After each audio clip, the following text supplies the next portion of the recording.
ल यो हेर त, यो त बाहिर आउनै नहुने कुरा थियो। एकछिन, के हो यो?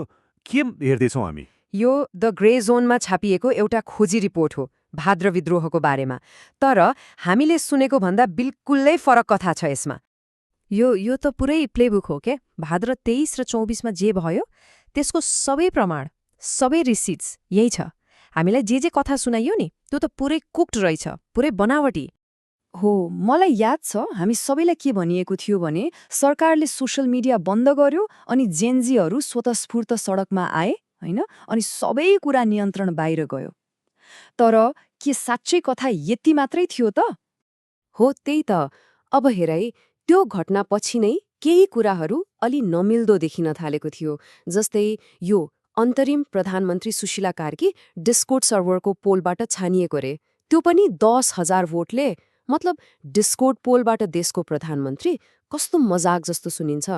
होस्ट ए त पुरै म्याडनेस भइहाल्यो नि। तर यतिले मात्र यो सबै योजनाबद्ध थियो भनेर कसरी पत्याउने? अरू केही ठोस प्रमाण छ? केही कोअर्डिनेसन भएको? छ। अब आउँदैछ असल कुरा। कागजातमा जाउँ है त। यो सबै कथा पैसाबाट सुरु हुन्छ। Follow the money, right? ल यो हेर, पहिलो ठोस प्रमाण $3.5 लाख।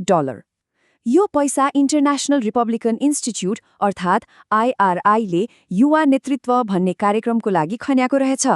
2021 देखि नै, विद्रोह हुनुभन्दा धेरै अगाडि। होस्ट बी र उनीहरूले त्यो पैसाले के गरे? यो कागजात अनुसार उनीहरूको एउटा 4 चरणको रणनीति थियो। पहिलो, युवाहरूको रिस केमा छ भनेर पत्ता लगाउने। दोस्रो, त्यही युवाहरूमध्येबाट नेताहरूलाई तालिम दिने। तेस्रो, उनीहरूको नेटवर्क बनाउने। र चौथो र सबैभन्दा महत्त्वपूर्ण, विद्रोह कसरी गर्ने भनेर सिकाउने। ओहो, भनेपछि यो त स्पन्टेनियस थिएन, यो त पुरै स्टेप बाई स्टेप मिलाएर तयार पारेको जस्तो देखिन्छ त। एक्ज्याक्टली। अझै प्रमाण चाहियो? ल यो हेर, उनीहरूको तालिम म्यानुअलमा के सिकाइन्थ्यो भनेर। पब्लिक स्पिकिङ, पैसा कसरी उठाउने, प्रदर्शन कसरी व्यवस्थापन गर्ने, अनि विद्रोहबाट कसरी राजनीतिक परिवर्तन ल्याउने भनेर समेत। यो त पुरै तयारी थियो। ल एकछिन, यो त अलि धेरै नै भयो। अब मुख्य प्रश्न, को हुन् यी IRI? यिनीहरूलाई नेपालमा यत्रो पैसा खर्चेर के मतलब? यहाँनिर छ असल कुरा। IRI भनेको नेशनल एन्डाउमेन्ट फर डेमोक्रेसी अर्थात् NED को एउटा शाखा हो। र NED लाई पैसा कसले दिन्छ? अमेरिकी सरकारले। भनेपछि यो कुनै सामान्य NGO होइन, यो सिधै अमेरिकी सरकारसँग जोडिएको छ। हो, र यो कुराले त झन् सबै कुरा छर्लङ्ग पार्छ। त्यो लेखमा NED को एकजना संस्थापकले नै भनेका छन्, आज हामीले जे गरिरहेका छौं त्यो 25 वर्ष पहिले CIA ले गोप्य रूपमा गर्थ्यो। वाट? एकछिन, CIA? के भन्छ यो? यो त कन्स्पिरेसी थ्योरी जस्तो सुन्न थाल्यो त। CIA? यो त सोचेको भन्दा धेरै गहिरो रहेछ। तर फेरि पनि उही प्रश्न, नेपालले किन? यत्रो ठूलो खेलमा नेपालको के भूमिका छ? What's the and game? यो कागजात अनुसार जवाब हो भू राजनीति। नेपालको लोकेसन चीन र भारतको बीचमा। यो रणनीतिक भौगोलिक अवस्थितिले गर्दा वाशिंगटनको इन्डो पेसिफिक रणनीतिको लागि नेपाल एकदमै महत्त्वपूर्ण छ। यो खेल नेपालको मात्र होइन, यो पुरै एसियाको हो। भनेपछि हामीसँग दुईटा कथाहरू भए। एउटा जुन हामीलाई मिडियाले सुनायो, सेन्सरशिप विरुद्ध युवाहरूको शान्तिपूर्ण र स्वतस्फूर्त विद्रोह। अनि अर्को, यो कागजातले दाबी गरेको कथा, अमेरिकाले पैसा दिएर आफ्नै स्वार्थको लागि सरकार ढाल्न गराएको एउटा सुनियोजित अपरेसन। अब कुन चाहिँ पत्याउने?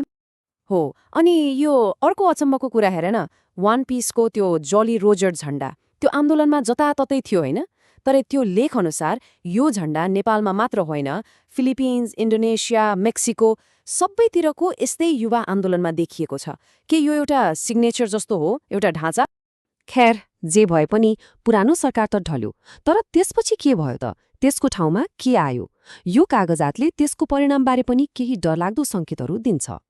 हो त नि, त्यो रिपोर्टमा भनेअनुसार प्रदर्शनकारीहरूले संसद भवन र नेताहरूका घर जलाए, तर सैनिक अड्डा र पुरानो राजदरबारलाई चाहिँ केही पनि गरेनन्। किन? यो कस्तो छनोट हो, एकदमै अनौठो लाग्दैन? अनि त्यही बेला अर्को एउटा कुरा भयो। पूर्व राजा ज्ञानेन्द्र शाहले ती विद्रोहीहरूलाई समर्थन गरेर विज्ञप्ति निकाले।